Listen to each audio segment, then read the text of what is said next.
তো ক্লাছ 10ৰ পোহৰৰ প্ৰতিফলন আৰু প্ৰতিহৰণ 10 নম্বৰ অধ্যায়। এই লেচনটো আমি আজি মাজৰ পৰা আলোচনা কৰিম। মাজৰ পৰা মানে ক'বলৈ গ'লে প্ৰথমখিনি যি চিত্ৰবিলাক আছে, সেই চিত্ৰবিলাকৰ গঠন, ৰশ্মি চিত্ৰ অংকন, এইবিলাক নিশ্চয় তোমালোকে বুজি পোৱা, বাৰু বুজি নাপালে কমেণ্ট এটা কৰিলে সেই ভিডিঅ'টো বনাই দিম, অসুবিধা নহ'ব। কিন্তু তাৰ উপৰিও যিটো পৰীক্ষাত কুৱেশ্যন আহে, যেনেকুৱা ধৰণৰ কুৱেশ্যন আহিব, তাৰমানে আমাৰ যি গোলাকাৰ দাপোনৰ সমীকৰণৰ ওপৰত নিৰ্ভৰ কৰি, সূত্ৰৰ ওপৰত নিৰ্ভৰ কৰি যি অংক আহিব, সেই অংকবিলাক আমি সচৰাচৰ কৰিব নোৱাৰাৰ কাৰণটো হ'ল এই যি তিনিটা বস্তু পাইছোঁ আমি, এটা হ'ল লক্ষ্য বস্তুৰ দূৰত্ব, এটা হ'ল প্ৰতিবিম্বৰ দূৰত্ব, আৰু এটা হ'ল ফকাচ দৈৰ্ঘ্য, আৰু বহুত কিবা কিবি পাইছোঁ। কিন্তু তাৰ ভিতৰতো এই বস্তুকেইটা যে আছে, এই বস্তুকেইটা কোনটো দাপোনৰ ক্ষেত্ৰত পজিটিভ হ'ব, মানে প্লাছ হ'ব, আৰু কোনটো দাপোনৰ ক্ষেত্ৰত নেগেটিভ হ'ব, মানে মাইনাছ হ'ব, সেইটো আমি নাজানো। তো সেইকাৰণে আজি গোলকাৰ দাপোনৰ সমীকৰণ, ইয়াৰ ওপৰত এটা ভিডিঅ' বনাম, যাতে আমাৰ অংককেইটা কৰাত অসুবিধা নহয় তাৰ বাবে। আৰু তোমালোকে যদি এই UVF বা ৰশ্মি চিত্ৰবিলাক যদি প্ৰব্লেম থাকে, বুজি নোপোৱা, তেতিয়াহ'লে কমেণ্ট যোগে জনাই দিব পাৰিবা। তাৰ বাবে এটা ভিডিঅ' বনাবলৈ যত্ন কৰিম। তো এতিয়া আমি মেইন বস্তু লৈ আহোঁ। তো আৰু এটা কথা ইম্পৰ্টেণ্ট কৈ দিওঁ, সেইটো হ'ল এইবিলাক সমীকৰণৰ পৰা এটা পৰীক্ষাত HSLCত 3 মাৰ্কৰ কুৱেশ্যন এটা আহিব, 100% চিয়'ৰ বুলি ধৰি লোৱা কুৱেশ্যন এটা আহিবই 3 মাৰ্কৰ, আৰু সেই এনচাৰটো কৰিব লাগিব, মানে সহজ অংক এটা আহিব। চোৱা, তো গোলাকাৰ দাপোনৰ যি সমীকৰণ, সেই সমীকৰণটো আমি সকলোৱে জানো, 1/u + 1/v = 1/f। এতিয়া কথা হ'ল u কি, v কি, f কি। নিশ্চয় আমি u কি জানো, v কি সেইটোও জানো, f কি সেইটোও জানো। ইয়াত u মানে হ'ল লক্ষ্য বস্তুৰ দূৰত্ব। এতিয়া লক্ষ্য বস্তু মানে কি বস্তু, কি বুজি পোৱা? যেনেকুৱা ধৰা উদাহৰণ হিচাপে যদি আমি ল'ম, তোমাৰ ঘৰততো আইনা আছে, বা শ্ব'কেছৰ যি আইনা সেইটো আছে। তো তুমি তোমাৰ মুখখন চাবলৈ সেই শ্ব'কেছৰ আইনাৰ সন্মুখত থিয় হৈ থাকা। এতিয়া তুমি কিমান দূৰত থিয় হৈ থাকা, তো সেই আইনাৰ কেন্দ্ৰৰ পৰা তুমি যে থিয় হৈ আছা, তাৰ মাজৰ যিখিনি দূৰত্ব, সেইখিনি কোৱা হয় লক্ষ্য বস্তুৰ দূৰত্ব। সেইখিনি কি কোৱা হয়? লক্ষ্য বস্তুৰ দূৰত্ব, যাক আমি কি বুলি কওঁ? ইউ বুলি কওঁ। আৰু ভি প্ৰতিবিম্বৰ দূৰত্ব। আৰু সেই যে আইনাত এটা তোমাৰ ছবি গঠন হয়, প্ৰতিবিম্ব গঠন হয়, সেই প্ৰতিবিম্বটো কিমান দূৰত্বত গঠন হ'ল, কিমান দূৰত যাই গঠন হ'ল, সেইটো কোৱা হয় প্ৰতিবিম্বৰ দূৰত্ব। আৰু এটা সেইটো হ'ল ফকাচ দৈৰ্ঘ্য। ফকাচ দৈৰ্ঘ্যনো কি বস্তু? আমি জানো অৱতল দাপোন বা উত্তল দাপোন, এই প্ৰত্যেকটো এটা গোলাকাৰ দাপোনৰ কি অংশ হয়। অৱতল দাপোন এটা গোলাকাৰ দাপোনৰ অংশ, উত্তল দাপোন এটা গোলাকাৰ দাপোনৰ অংশ। তো আমি জানো যে গোলাকাৰ দাপোন মানে গোলক এটাৰ কি থাকে? ব্যাসাৰ্ধ থাকে, ব্যাসাৰ্ধ থাকে। ব্যাসৰ আধা হ'ল ব্যাসাৰ্ধ, আৰু এই ব্যাসাৰ্ধ যে আছে, সেই ব্যাসাৰ্ধৰ আধাক কোৱা হয় ফকাচ দৈৰ্ঘ্য। ব্যাসাৰ্ধ যিমান থাকিব তাৰ আধাক ফকাচ দৈৰ্ঘ্য, তাৰমানে ভাঁজ ব্যাসাৰ্ধ। গোলকৰ ক্ষেত্ৰত আমি ক'ম এইটো, দাপোনৰ ক্ষেত্ৰত ক'ম ভাঁজ ব্যাসাৰ্ধ। এই ভাঁজ ব্যাসাৰ্ধৰ আধাক কোৱা হ'ব কি? ফকাচ দৈৰ্ঘ্য। তো সেই বিন্দুটো কোৱা হ'ব আকৌ ফকাচ বিন্দু। এইটো তোমালোকক মই বুজাই দিওঁ অলপ, চাবা। এই বস্তুটো কি বস্তু, যে এটা বৃত্ত, এটা গোলক আঁকিলোঁ, এইটো এটা গোলক, মানে এইটো এটা গোলাকাৰ দাপোন ধৰি লোৱা। তো এই গোলাকাৰ দাপোনৰ এটা কেন্দ্ৰ আছে, নিশ্চয় কেন্দ্ৰ আছে। তো ইয়াৰ পৰা এইখিনি এটা কি কৰিলোঁ, এইটো এটা বৃত্ত আকাৰে, মানে এইটো এটা দাপোন আকাৰে আঁকি ল'লোঁ। এইখিনি এটা দাপোন আকাৰে কাটি ল'লোঁ, এইখিনি এটা দাপোন। তো এই যে দাপোনটো কাটি ল'লোঁ, এই দাপোনটোৰ কিন্তু ইয়াৰ পৰা এই দাপোনৰ যি মেৰু, এই মেৰুলৈকে এটা কাল্পনিক ৰেখা, আৰু এই ৰেখাটোক আমি কি বুলি কওঁ? ভাঁজ ব্যাসাৰ্ধ বুলি কওঁ। কি? ভাঁজ ব্যাসাৰ্ধ। আৰু এই ভাঁজ ব্যাসাৰ্ধক আমি আৰেৰে বুজোঁ। কিহেৰে বুজোঁ? আৰেৰে। আৰু এই ভাঁজ ব্যাসাৰ্ধৰ মাজৰ যি বিন্দু, সেই বিন্দু কোৱা হয় ফকাচ দৈৰ্ঘ্য। কি বুলি কোৱা হয়? ফকাচ দৈৰ্ঘ্য। মাজৰ বিন্দুটো কোৱা হয় ফকাচ বিন্দু, মাজৰ বিন্দুটো কোৱা হয় ফকাচ বিন্দু। এই যে ভাঁজ ব্যাসাৰ্ধ আছে, এই ভাঁজ ব্যাসাৰ্ধৰ মাজৰ যি বিন্দু, সেই বিন্দু কোৱা হয় ফকাচ বিন্দু। আৰু এই ফকাচ বিন্দুৰ পৰা মেৰুলৈকে যি দূৰত্ব, সেই দূৰত্ব কোৱা হয় ফকাচ দৈৰ্ঘ্য বা ফকাচ দূৰত্ব। ফকাচ দৈৰ্ঘ্য বা ফকাচ দূৰত্ব, নিশ্চয় তোমালোকে কি কৈছা? ফকাচ দৈৰ্ঘ্য কি সেইটো। এতিয়া আৰু এটা কথা, এই যে ফকাছ যে এই ফকাছটো ভাঁজ ব্যাসাৰ্ধৰ লগত সম্পৰ্কিত হৈ আছে, মানে ভাঁজ ব্যাসাৰ্ধৰ লগত জড়িত হৈ আছে। এই বস্তুটো নিশ্চয় তোমালোকে ইয়াত বুজাই দিছোঁ, এই চিত্ৰত বুজাই দিলোঁ। আৰু এই ফকাছ আৰু ভাঁজ ব্যাসাৰ্ধৰ মাজত এটা সম্পৰ্ক আছে, আৰু সেই সম্পৰ্কটো হ'ল F=R/2। কিয় R/2 হ'ল তোমালোকে নিশ্চয় বুজি পাইছা যে আমি জানো ফকাছ দৈৰ্ঘ্য হ'ল ভাঁজ ব্যাসাৰ্ধৰ আধা।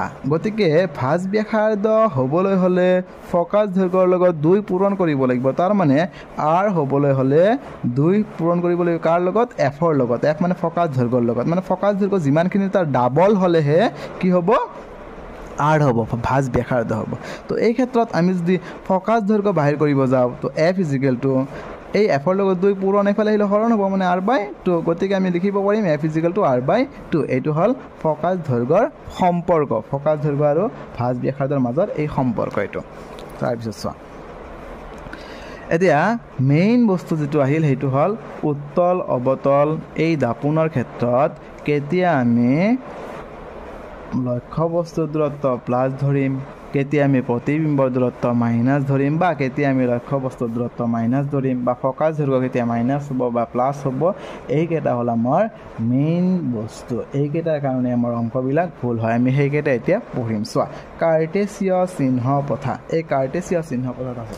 তো তাৰ আগতে এটা চিত্ৰৰ সহায়ত অলপ কিবা কিবি বুজাই লওঁ। চাবা, এইটো এটা চিত্ৰ আছে, এইটো হ'ল X অক্ষ। তোমালোকে গ্ৰাফ নিশ্চয় জানা, এটা হ'ল X অক্ষ আৰু এটা হ'ল Y অক্ষ। তো সেই বস্তুটো আৰু অলপ বুজাই দি আছোঁ। চাবা, এইটো এটা গ্ৰাফ আঁকিলোঁ, এইটো হ'ল X এক্সিছ আৰু এটা হ'ল Y এক্সিছ।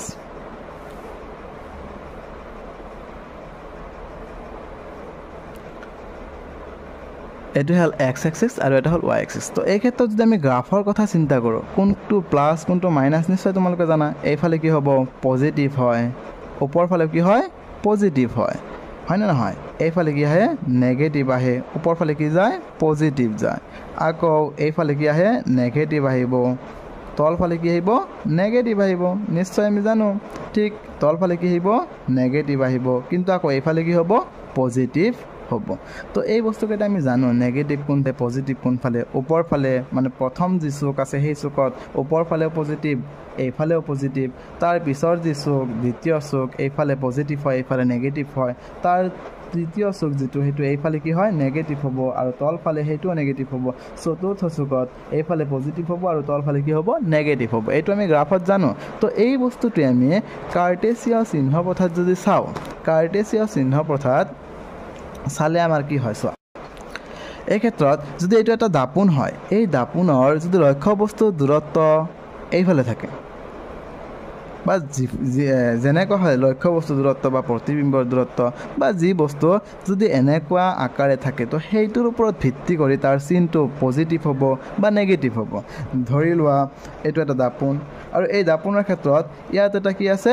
লক্ষ্যবস্তুৰ দূৰত্ব আছে, ইয়াত এটা লক্ষ্যবস্তু আছে, ইয়াত এটা মানুহ আছে, ইয়াত এজন, আৰু এই মানুহজনৰ ছবিটো ইয়াত গঠন হৈ আছে।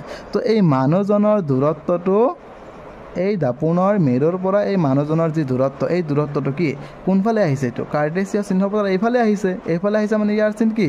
নেগেটিভ। গতিকে এই যি লক্ষ্যবস্তুৰ দূৰত্ব, এই লক্ষ্যবস্তুৰ দূৰত্বটো আমি কি ধৰিব লাগিব? নেগেটিভ ধৰিব লাগিব। আৰু যদি ইয়াৰ প্ৰতিবিম্বৰ গঠনটো এইফালে হয়, প্ৰতিবিম্বৰ গঠন এইফালে হ'লে, ধৰা প্ৰতিবিম্বৰ গঠনটো ইয়াত হ'ল, ইয়াত যদি প্ৰতিবিম্বৰ গঠন হয়, প্ৰতিবিম্বৰ গঠন ইয়াত হ'লে এইখিনিৰ মাজৰ যি দূৰত্ব, এই দূৰত্ব কি হ'ল? পজিটিভ হ'ল। আৰু এইটো কি দূৰত্ব? দাপোনৰ প্ৰতিবিম্বৰ দূৰত্ব, আৰু সেই প্ৰতিবিম্বৰ দূৰত্বটো আমি কি ধৰিব লাগিব? তেতিয়া পজিটিভ ধৰিব লাগিব। ঠিক তেনেকুৱা কিছুমান ওপৰ ফালে যায়, কিছুমান তলফালে যায়। এনেকুৱাকৈ আমাৰ সেই কাৰ্টেছিয় চিহ্ন প্ৰথাৰ পৰা সেই লক্ষ্যবস্তুৰ দূৰত্ব, প্ৰতিবিম্বৰ দূৰত্ব আৰু ফকাছ দৈৰ্ঘ্য এইবিলাকৰ চিনবিলাক তাতে বহে। তাৰ উপৰিও আমি ইয়াত বঢ়িয়াকৈ লিখি দিছোঁ। এই লিখাখিনি যদি আমি পঢ়োঁ তেতিয়াহ'লে একেবাৰে ইজি হৈ যাব, একেবাৰে আৰাম হৈ যাব মুখস্থ কৰাত, আৰু তোমালোকে সহজভাৱে ইয়াৰ পৰা পঢ়ি ল'ব পাৰিবা। চোৱা কি আছে,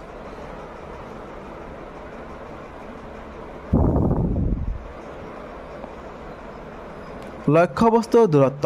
কাৰ্টেছিয় চিহ্ন প্ৰথাত লক্ষ্যবস্তুৰ দূৰত্ব ইউ দুয়ো দাপোনৰ ক্ষেত্ৰত ঋণাত্মক হয় লক্ষ্যবস্তুৰ দূৰত্ব সদায় দুয়ো দাপোনৰ ক্ষেত্ৰত কি হ'ব ঋণাত্মক হ'ব মনত ৰাখিবা উত্তল দাপোনৰ ক্ষেত্ৰত ঋণাত্মক হ'ব আৰু এইটো অৱতল দাপোনৰ ক্ষেত্ৰতো ঋণাত্মক হ'ব আমি অংক এটা কৰি চাম অংক কৰি চালে নিশ্চয় গম পাম আমি যে কাৰ্টেছিয় চিহ্ন পথাত লক্ষ্যবস্তুৰ দূৰত্ব যি ইউ আছে সেই ইউটো দুয়ো দাপোন মানে কাৰ কথা কোৱা হৈছে এটা হ'ল উত্তল দাপোন আৰু এটা হ'ল অৱতল দাপোন সেই দুয়ো দাপোনৰ ক্ষেত্ৰত ইউৰ মান কি হ'ব ঋণাত্মক হ'ব নেগেটিভ হ'ব তাৰপিছত আকৌ আছে উত্তল দাপোনৰ ক্ষেত্ৰত কি আছে চোৱা ফকাছ আৰু ভাঁজ ব্যাসাৰ্ধ ফকাছ মানে এফ আৰু ভাঁজ ব্যাসাৰ্ধ মানে আৰ নিশ্চয় তোমালোকে জানা ফকাছ মানে কি আছিল এফ আৰু ভাঁজ ব্যাসাৰ্ধ মানে কি আছিল আৰ ফকাছ আৰু এফ এই দুটা কি হ'ব ধনাত্মক হ'ব এই দুয়োটাৰ মান আকৌ প্লাছ হ'ব কাৰ ক্ষেত্ৰত উত্তল দাপোনৰ ক্ষেত্ৰত যে উত্তল দাপোনৰ ক্ষেত্ৰতো ফকাছ দৈৰ্ঘ্য আৰু ভাঁজ ব্যাসাৰ্ধ এই দুয়োটাৰ মান সকলো সময়ত কি হ'ব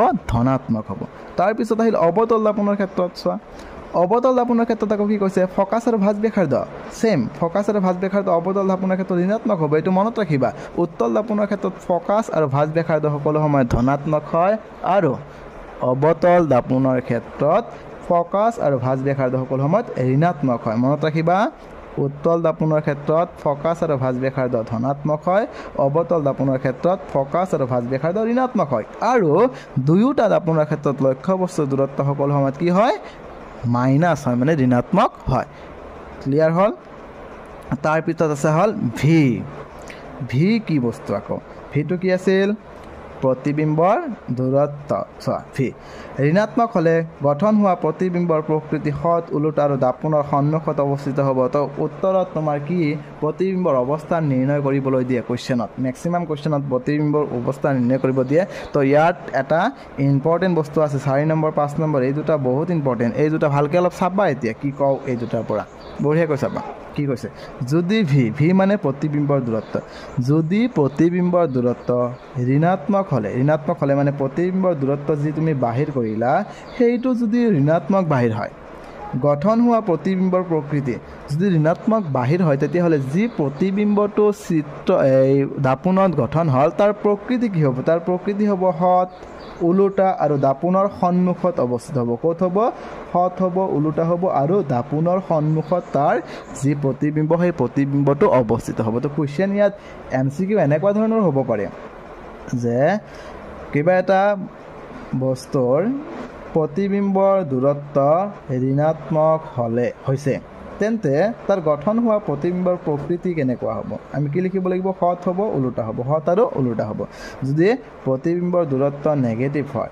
ঋণাত্মক হয় তেতিয়াহ'লে গঠন হোৱা প্ৰতিবিম্বৰ প্ৰকৃতি সৎ ওলোটা আৰু দাপোনৰ সন্মুখত অৱস্থিত হ'ব মনত থাকিব নেক্সট চোৱা তাৰপিছত কি কৈছে যদি ভি মানে সেই একে প্ৰতিবিম্বৰ দূৰত্ব ধনাত্মক হয় যদি ভিটো ধনাত্মক হয় তেতিয়া কি হ'ব তেতিয়া গঠন হোৱা প্ৰতিবিম্বৰ প্ৰকৃতি অহৎ থিয় আৰু দাপোনৰ পিছফালে অৱস্থিত হ'ব মনত ৰাখিবা ঋণাত্মক হ'লে দাপোনৰ সন্মুখত প্ৰতিবিম্ব গঠন হয় আৰু ধনাত্মক হ'লে দাপোনৰ পিছফালে প্ৰতিবিম্ব গঠন হয় কোনে যদি প্ৰতিবিম্বৰ দূৰত্ব মনত ৰাখিবা প্ৰতিবিম্বৰ দূৰত্ব যদি ঋণাত্মক হয় প্ৰতিবিম্বৰ প্ৰকৃতি হ'ব সৎ আৰু ওলোটা আৰু প্ৰতিবিম্বটো গঠন হ'ব দাপোনৰ সন্মুখত মনত থাকিব নেক্সট যদি প্ৰতিবিম্বৰ দূৰত্ব ধনাত্মক হয় কি হয় ধনাত্মক হয় তেন্তে প্ৰতিবিম্বৰ প্ৰকৃতি হ'ব অহৎ আৰু থিয় কি হ'ব অহৎ আৰু থিয় আৰু প্ৰতিবিম্ব অৱস্থিত হ'ব দাপোনৰ পিছফালে মানে প্ৰতিবিম্ব গঠন হ'ব দাপোনৰ পিছফালে আৰু নেক্সট আমি এটা কুৱেশ্যন ল'ম এতিয়া এইখিনি যে বুজিলোঁ এই বুজাৰ পৰা আমি এটা কুৱেশ্যন ল'ম এটা অংক ল'ম আৰু সেই অংকটো আমি কৰিলে আমি বুজি পাম যে আচলতে বস্তুটো কি চোৱা এটা কুৱেশ্যন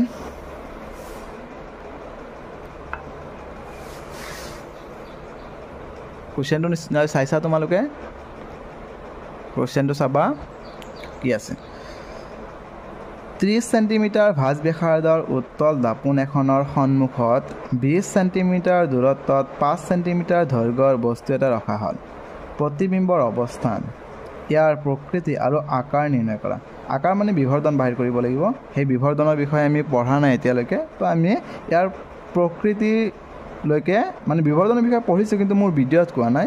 বিভাজনৰ ওপৰতো কৈ দিম এই অংকটো কৰাৰ সময়ত লাষ্টত। তো তাৰ আগতে আমি এইখিনিতো পঢ়িলোঁ অলৰেডি, প্ৰতিবিম্বৰ অৱস্থান আৰু ইয়াৰ প্ৰকৃতি, এইখিনি আমি বাহিৰ কৰিব পাৰিম। আকাৰ পিছত চাম। তো চোৱা, 30 চেণ্টিমিটাৰ ভাঁজ ব্যাসাৰ্ধৰ উত্তল দাপোন এখনৰ সন্মুখত দিয়া আছে কি কি সেইখিনি লিখিব লাগিব আগতে আমি। গিভেন কি দিয়া আছে কুৱেশ্যনত, চাম গিভেন কি দিয়া আছে, ভাঁজ ব্যাসাৰ্ধ। ভাঁজ ব্যাসাৰ্ধ আমি কিহেৰে বুজো, আৰ ইজিকেল কিমান দিয়া আছে 30 চেণ্টিমিটাৰ। কোন দাপোন, উত্তল দাপোন। তো উত্তল দাপোনৰ ক্ষেত্ৰত ভাঁজ ব্যাসাৰ্ধ আৰু ফকাচ দৈৰ্ঘ্য কি আছিল, মনত কৰা, অলপ আগতে ক'লোঁ যে উত্তল দাপোনৰ ক্ষেত্ৰত ভাঁজ ব্যাসাৰ্ধ আৰু ফকাচ দৈৰ্ঘ্যৰ মান সকলো সময়ত কি হয়, ধনাত্মক হয়। গতিকে এই 30 চেণ্টিমিটাৰটো কি ধৰিম, প্লাছ 30 চেণ্টিমিটাৰ হ'ব। প্লাছ থাকিলে আমি কোনো ধৰণৰ কিবা ধৰিব নালাগে, গতিকে নিলিখিলে হ'ব। তো আৰ ইজিকেল টু 30 চেণ্টিমিটাৰ দিয়া আছে। যিহেতু আমাৰ আৰ দিয়া আছে, এই ক্ষেত্ৰত আমি এফটো বাহিৰে কৰিব লাগিব, নিশ্চয় এফ বাহিৰ কৰিব লাগিব, কাৰণ এফ নোহোৱাকৈ ইয়াতো আমি সমীকৰণত অংক কৰিব নোৱাৰিম। তো এফ আমি ইয়াতেই বাহিৰ কৰি দিওঁ। চোৱা, এইফালে পিছত বাহিৰ কৰি ল'ম, তাৰপিছত চোৱা তাৰপিছত কি দিয়া আছে কি সেইখিনি লিখি ল'ম। দাপোন এখনৰ সন্মুখত 20 চেণ্টিমিটাৰ দূৰত্বত 5 চেণ্টিমিটাৰ দৈৰ্ঘ্যৰ বস্তু এটা ৰখা হৈছে। 20 চেণ্টিমিটাৰ দূৰত্বত কি কৈছে, এই কথাষাৰ ভালকৈ চাবা যে 30 চেণ্টিমিটাৰ ভাঁজ ব্যাসাৰ্ধৰ উত্তল দাপোন এখনৰ সন্মুখত এটা উত্তল দাপোন আছে, ধৰি লোৱা এইটো এটা উত্তল দাপোন, এই কলমটো এটা উত্তল দাপোন।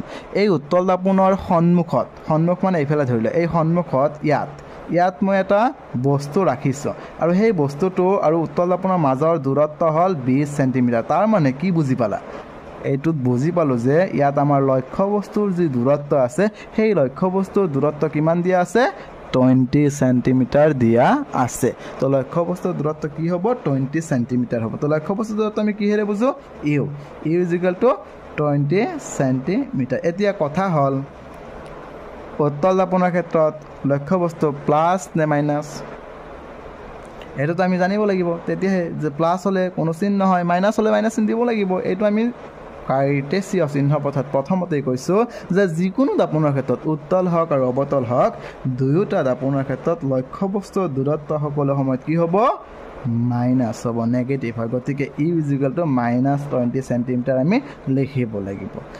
তাৰপিছত আৰু এটা বস্তু দিয়া আছে, সেইটো কি দিয়া আছে, 5 চেণ্টিমিটাৰ দৈৰ্ঘ্যৰ বস্তু এটা ৰখা হৈছে। তো এই যে দাপোনটো যে আছিল, এইটো এটা দাপোন, ধৰি লওক এই কলমটো হ'ল এটা দাপোন, বুজি ল'বা। আৰু এই দাপোনৰ সন্মুখত এইটো এটা বস্তু আছিল, এই বস্তুটো দাপোনৰ 20 চেণ্টিমিটাৰ দূৰত্বত আছিল, এইখিনি লিখিলোঁ। কিন্তু এই বস্তুটো যে আছিল, এই বস্তুটোৰ দৈৰ্ঘ্য দিয়া আছে আকৌ, আৰু সেই দৈৰ্ঘ্যটো কিমান দিয়া আছে, 5 চেণ্টিমিটাৰ। এই বস্তুটোৰ দৈৰ্ঘ্য দিয়া আছে 5 চেণ্টিমিটাৰ। তাৰমানে লক্ষ্য বস্তু যিটো আছে, সেই লক্ষ্য বস্তুৰ কি আকাৰ দৈৰ্ঘ্য, সেই লক্ষ্য বস্তুৰ দৈৰ্ঘ্য যিটো দিয়া আছে সেইটো হ'ল 5 চেণ্টিমিটাৰ দিয়া আছে। এতিয়া তো লক্ষ্য বস্তুৰ আকাৰ কিমান দিয়া আছে, 5 চেণ্টিমিটাৰ। মানে লক্ষ্য বস্তুৰ যি দৈৰ্ঘ্য সেইটো দিয়া আছে 5 চেণ্টিমিটাৰ। আৰু লক্ষ্য বস্তুৰ দৈৰ্ঘ্য আমি কিহেৰে বুজোঁ, এইচেৰে বুজোঁ। এইচ ইজিকেল টু কিমান দিয়া আছে, 5 চেণ্টিমিটাৰ। তো এইটো আকাৰ দিয়া আছে, চোৱা ইয়াত আকাৰ নিৰ্ণয় কৰা, আকাৰটো আমাৰ দিয়াই আছে। গতিকে এইচ ইজিকেল 5 চেণ্টিমিটাৰ, এইটো আমি কি নিৰ্ণয় কৰিম, আৰু এইখিনি নহয়, আমাৰ মেইন বস্তু বাহিৰ কৰিব লাগে, সেইটো বাহিৰ কৰিম। কি বাহিৰ কৰিব লাগে, প্ৰতিবিম্বৰ অৱস্থান আৰু ইয়াৰ প্ৰকৃতি। প্ৰতিবিম্বৰ অৱস্থান আৰু ইয়াৰ প্ৰকৃতি বাহিৰ কৰিবলৈ প্ৰতিবিম্বৰ দূৰত্ব বাহিৰ কৰিব লাগিব। দূৰত্বইতো যে এইটো এটা দাপোন, ধৰা এই কলমটো এটা দাপোন, এই কলমটোৰ দাপোন এটা, ইয়াত প্ৰতিবিম্ব গঠন হৈছে। এতিয়া প্ৰতিবিম্বৰ অৱস্থান মানে কি, অৱস্থান মানে এইটো দূৰত্বই, যে মোৰ অৱস্থান ক'ত, যে মোৰ ঘৰৰ পৰা মোৰ অৱস্থান ক'ত বৰ্তমান, মানে মোৰ ঘৰৰ পৰা মোৰ থকা ঠাইলৈকে দূৰত্ব, সেই দূৰত্বখিনিয়ে চাব লাগিব। দূৰত্বখিনি চায়ে মই অৱস্থান ক'ব পাৰিম। গতিকে ইয়াত কি উলিয়াব লাগিব, প্ৰতিবিম্বৰ দূৰত্ব। তো প্ৰতিবিম্বৰ দূৰত্ব সমান আমি কি জানো, ভিৰ মান হোৱাত, ভিৰ মান বাহিৰ কৰিব লাগিব ইয়াৰ পৰা আমি। এই ক্ষেত্ৰত চোৱা, যিটো আমাৰ সূত্ৰ, সেই সূত্ৰটো কি আছিল, গোলাকাৰ দাপোনৰ সূত্ৰ। আমি এটা সূত্ৰ জানো, উই ন ডেট, আমি সূত্ৰটো কি জানো, 1/u + 1/v = 1/f। এই সূত্ৰটো আমি জানো, ইয়াৰ পৰা কৰিব লাগিব। কিন্তু ইয়াত r দিয়া আছে, f দিয়া নাই, হয়নে নহয়। ইয়াত r ৰ মান দিয়া আছে, f ৰ মান দিয়া নাই। তো f ৰ মান বাহিৰ কৰিব লাগিব। আমি r ৰ লগত f ৰ সম্পৰ্কটো জানো, r = 2f। গতিকে f = কি হ'ব, r/2, মানে r ৰ মান কিমান আছে, 30/2। 2 30 কেইবাৰ যায়, 15 বাৰ। গতিকে 15 সেন্টিমিটাৰ যি আমাৰ এফৰ মান কিমান হল 15 সেন্টিমিটাৰ নিশ্চয় তোমালোকে বুজি পাইছা এইখিনি তো ইয়াৰ পৰা আমি আৰৰ মানটো বাহিৰ কৰিলো এতিয়া নেক্সট যাৰ যাৰ যি মান আছে সেই মান বহাই দিয়া 1/u ইউৰ মান কিমান -20 প্লাস v ভিৰ মান কিমান আছে নাজানো 1/v = f ৰ মান কিমান জানো 1/15 এ দিয়া সো -1/-20 আছে সমান চিহ্ন সেইফালে লৈ যাও মাইনাসটো কি হৈ যাব প্লাস হৈ যাব গতিকে 1/v কি লিখিব পাৰিম 1/15 প্লাস 1/20 এটো নিশ্চয় আমি লিখিব পাৰিম তো 1/v তুমি 20 আৰু 10 ৰ লসাগু লৈ লোৱা 20 আৰু 15 লসাগু ললে কি হ'ব 15 20 লসাগু যদি লও আমি লসাগু ললে কি হ'ব কিহেৰে যাব এটো ধৰা তুমি 5 ৰে দিয়া 5 ৰে দিলে কেইবাৰ 3 বাৰ 4 বাৰ গতিকে 5 × 15 = 60 লসাগু আমাৰ নিশ্চয় কিমান হ'ব 60 হ'ব 5 × 3 × 4 গতিকে 5 × 15 = 60 লসাগু আমাৰ কিমান হ'ল 60 তো ইয়াত আমি 60 লিখিলো এতিয়া চোৱা কেনেকৈ কৰো 15 60 ৰ মাজত কেইবাৰ যায় 4 বাৰ 4 × 1 = 4 যোগ 20 60 ৰ মাজত 3 বাৰ যায় 3 × 1 = 3 গতিকে 1/v = 7/60 এইটো হল আমাৰ आंसर এতিয়ালৈকে आंसर হোৱা নাই মানে 7/16 এতিয়া চোৱা এইটো যদি আমি এই বস্তুটো উলটি দিও এইটো উলটি যাব নিশ্চয় তো ভিৰ একটো যে ওপৰত আছে সেই একটো যদি তলত আনো ভি ওপৰত যাব গতিকে আমি লিখিব পাৰিম v = 60/7 এনেকুৱা কৰি লিখিব পাৰিম আমি এইটো হৰণ কৰি দিয়া হৰণ কৰি দিলে যিমান হ'ব সিমানে आंसर 60/7 7 8 গুণ কিমান 56 56 বাকি থাকে 4 .40 40 ৰ কেইবাৰ যায় 5 বাৰ 7 5 গুণ 35 বাকি থাকে 5 .50 7 যাব 7 বাৰ 49 আকৌ কিমান আহিব 1 আহিব তো 8.57 ধৰি লও আমি 8.57 এতেকে v = কি হল 8.57 তো কোৱেশ্চনত কি কৈছিল চোৱাচোন প্ৰতিবিম্বৰ অৱস্থান আৰু ইয়াৰ প্ৰকৃতি প্ৰতিবিম্বৰ অৱস্থান 8.5 সেন্টিমিটাৰ দূৰত্বত মনত থাকিব প্ৰতিবিম্বৰ অৱস্থান কিমান হল 8.5 সেন্টিমিটাৰ দূৰত্বত হৈছে